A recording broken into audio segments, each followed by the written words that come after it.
It's a beautiful bacon day, Cookie Crusaders. Today I'm going to talk to you about the top teams that I've been seeing in the meta, what they are, and what they're running. So first we've got Wildberry, Dark Cacao, Pomegranate, Clotted Cream, and Eclair.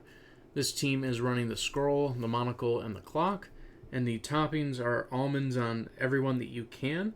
I currently can only do almonds on 3 of my people, so I have chocolate and apple on the other 2 as a way to amplify their skills for the time until I could get at least enough almonds to fully put them on full defense protective mode.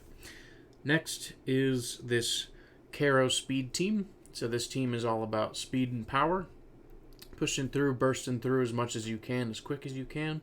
And this one isn't going to really work against your quad tanks or your dual tanks, but this is going to be more against like scam teams or sorbet teams, things like that. This one is an interesting one. This is more to handle the team that I just showed you and some other teams, like the sorbet pumpkin team that doesn't have clotted cream. And the flamingo tube here is keeping snow cane and pumpkin pie alive longer so that they can bring out more minions and deal more damage over time. That's really the focus of this build. And then of course shields with Eclair if you're able to take down and kill any of your opponents or enemies. This one is a scam team, so I do jump back and forth between Gingerbrave and T-Knight here.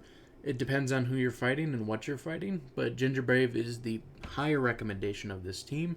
T-Knight is more if you're fighting another T-Knight team or if you're fighting something that you know T-Knight's going to be the last one alive because this team can melt pretty fast with no heals, so keep that in consideration if you're trying to build this team. And then, of course, we've got the actual T-Knight team that I run, which is Wildberry, Clotted, Sea Fairy, Cacao, and T-Knight. I will sometimes swap between Clotted and Frost Queen. If it's multiple tanks, I like to use Frost Queen to lower their skills.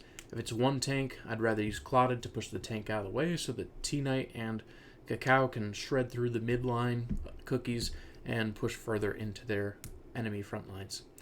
Either way, I'd love to hear your opinions of what you've been seeing in the meta. Do you think it's still shaky? Do you think we've settled on a full set of teams that's just going to stay like it is until the next cookie update? I'd love to hear your thoughts and feedback in the comments, but these are the teams that I've been running and also some that I've been running into. There are just a couple more teams, which is the sorbet team and the quad 4 tank, which I'm actually not seeing as much anymore, at least in the top ranks, but I'd still love to hear your feedback and see what you think is most present or the most dangerous team currently running right now. Thank you so much for stopping by and have a wonderful day.